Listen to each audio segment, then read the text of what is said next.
یہ حدیث پاک کا مفہوم ہے کہ زنا دین ہے.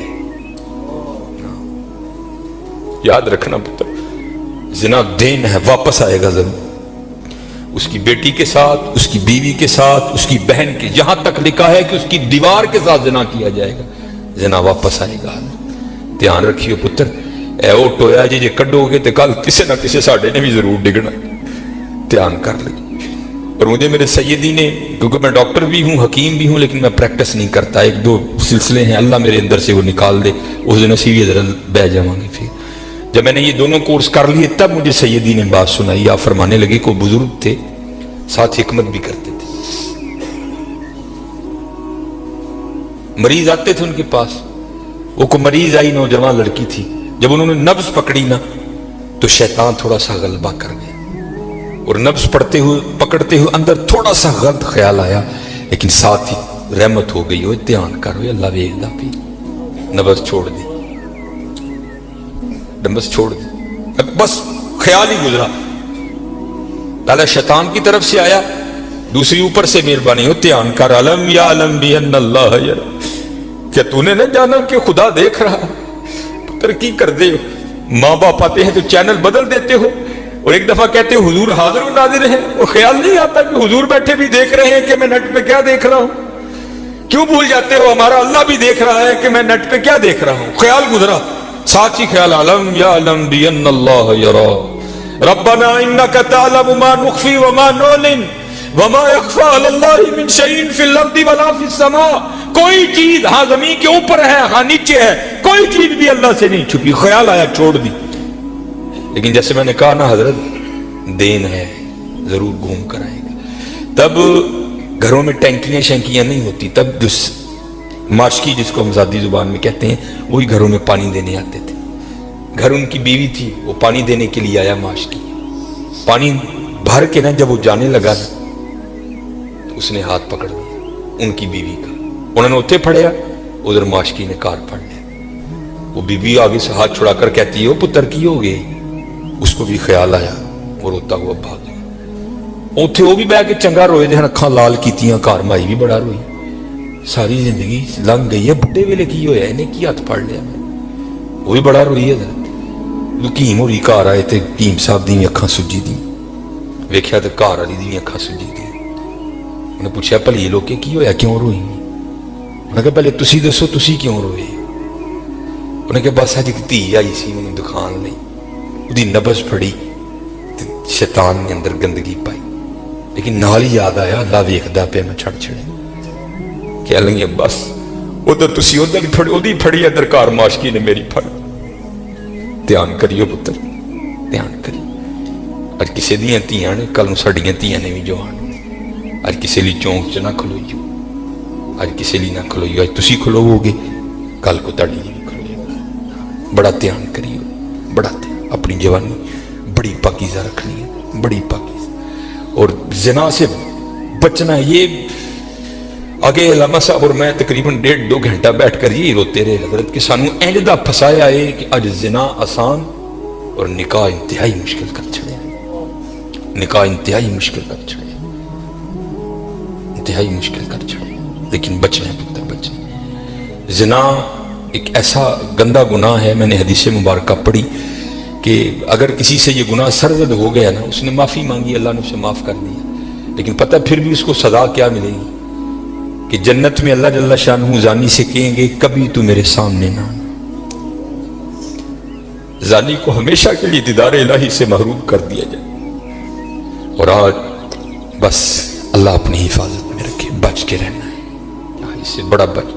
اپنی جوانیوں کو پاکیزہ رکھنا ہے، اپنی جوانیوں کو پاکیزہ رکھنا ہے. ہاں پھر دیکھو حضرت رنگ کیا لگتے ہیں، رنگ کیا لگتے ہیں، رنگ کیا لگتے ہیں. یہ سکندر 21 سال کی عمر اور 5 براعظم فاتح. زندگی نے ساتھ نہیں دیا، سانپ نے اس کو ڈس لیا تھا. اور ارسطو نے سکندر کا ٹریٹمنٹ کیا. جب ارسطو نے دیکھا نا کہ سکندر کا وجود اب نیلا پڑ رہا ہے تو وہ سمجھ گیا کہ زہر اب پورے وجود میں سرایت کر چکا ہے. اس نے وہاں سکندر کو کہا سکندر تو بچے گا نہیں، صرف چند گھڑیوں کا تو مہمان. تو وہاں تاریخ لکھتی ہے کہ سکندر نے اپنے وزیر کو بلایا اور بلا کر کے عیسائی مذہب تھا سکندر کا، وہ کہنے لگا کہ جب مجھے کفن دو گے نا تو ڈائریکٹ مجھے دفنانے کی نہ لے کر جانا، بلکہ اس طرح کرنا کہ دائیں بائیں سے میرا کفن پھاڑ کے نا میرے ہاتھ کفن سے باہر رکھنا، اور کرنا کیا، مجھے پورے شہر یونان کے چکر لگوانا۔ تو وزیر پوچھتا ہے سکندر وہ کیا، اس میں کیا راز ہے؟ تو کہتا ہے میں جاتے ہوئے ان لوگوں کو سبق دینا چاہتا ہوں اور اس دنیا سے جینا لگانا۔ دیکھو آج 15 لاکھ مربع میل فتح کرنے والا سکندر اس دنیا سے خالی جا رہا ہے، اور چلے وہ کچھ نہیں لے کر گیا، ہم کیا لے کر جائیں گے؟ اور پھر یہاں کسی نے بڑا خوبصورت لکھا تھا، یہ وہ باغ ہے جس کے ہزاروں مالی تھے۔ دھیان رکھنا حضرت، یہ ہمیں بڑا وہم پڑ گیا ہے، مالک ہم نہیں ہیں حضرت، یہ علماء بیٹھے ہیں۔ اس نے قرآن کریم میں کب کہہ دیا کہ تم مالک ہو؟ تو قرآن کریم میں بار بار کہتا ہے وَلِلَّهِ مُلْكُ السَّمَاوَاتِ وَالْأَرْضِ، اور اللہ ہی کے لیے ہے زمین و آسمان کی بادشاہت، وَاللَّهُ عَلَىٰ كُلِّ شَيْءٍ قَدِيرٌ۔ یا آیت الکرسی میں ہر فرض نماز کے بعد اس بات کو دہراتے ہو، اللہ لا الہ الا هو الحی القیوم لا تأخذه سنة ولا نوم لہو ما فی السماوات وما فی الارض، اور اللہ ہی کے لیے ہے جو کچھ آسمانوں میں ہے اور جو کچھ زمینوں میں ہے۔ سورہ آل عمران 3 پارہ، کل محبوب آپ کہہ دیجئے اللہم مالک الملک، اے اللہ اے ملکوں کے مالک، تیال کریے پتر وہ مالک جے، اسی نہیں یہ مال، ہم تو مالی ہیں یار۔ اور میں اکثر اپنی مثال دیا کرتا ہوں، جب میں تھوڑا بڑا ہوا نا تو میں نے کیا دیکھا، میرے گھر کے باہر جو پلیٹ لگی تھی نا اس پر لکھا تھا چودھری علم دین، پھر وہ پلیٹ بدل گئی ہے، دادا وہ کا انتقال ہو گیا، پھر نئی پلیٹ کیا لگی، حاجی محمد بوٹا۔ اب پتہ نہیں حضرت یہ پلیٹ کب تک رہتی، جگہ وہاں رہی حضرت، لیکن کیا ہوا حضرت، مالیوں کے نام بدلتے رہے حضرت، اسی مالیاں حضرت، اسی مالک نہیں ہے، مالک وہی ہے۔ اور میں یہ ایک روایت بھی اکثر سناتا ہوں کہ آپ کہو گے مولوی صاحب ایمی ساڑھے کچھ ساڑھیاں زمینہ کھون لگے ہو، ان کو قرآن و حدیث سے بھی تو دلیل دینا۔ حضرت موسیٰ علیہ السلام کا دور مبارک تھا اور زمین کا ایک ٹکڑا تھا، 2 بندے لڑ پڑے آپس میں، ایک مالک تھا، ایک کا دل بے ایمان ہو گیا۔ اس سے پہلے کہ دونوں دستے گریباں ہوتے، خون بہتا، کسی کی جان جاتی، وہ 4 وڈے وڈیرے وچ رلے، انہوں نے بیٹھ کے کیا گل سنو، اللہ کے نبی حضرت موسیٰ علیہ السلام موجود ہیں، کیوں ایک دوسرے کا گریباں پکڑتے ہو، چلو چل کے ان سے فیصلہ کرواتے ہیں۔ سارے لوگ حضرت موسیٰ علیہ السلام کے پاس حاضر ہوئے، عرض کی حضور زمین کا ٹکڑا ہے، یہ دعویٰ کرتا ہے زید کہ میرا ہے، بکر کہتا ہے میرا ہے، آپ اللہ کے نبی ہیں، آپ فیصلہ فرمائیں کس کا ہے۔ کچھ ایسے ہوتے ہیں نا جن کو ادب اداب کی اگائی نہیں ہوتی کوئی بھی، وہاں بھی ایک ایسا بیٹھا تھا۔ حضرت موسیٰ علیہ السلام سے عرض کرتا ہے حضرت اینج کرو، کلا کلا کر کے نا ان سیڈ تے لے جاؤ، دونوں کی بات سنو، حقیقت حال آپ پر واضح ہو جائے گی۔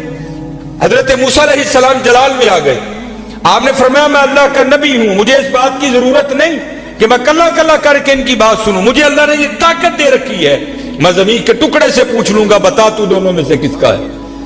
آپ نے سب کو اکٹھا کیا اور لے کر چلے گئے، زمین کے اس ٹکڑے پر کھڑے ہوئے، فرمایا زید دعویٰ کرتا ہے تو میرا ہے، بکر دعویٰ کرتا ہے تو میرا ہے، اللہ کے نبی حضرت موسیٰ تجھ سے پوچھتے ہیں بتا تو کس کا ہے۔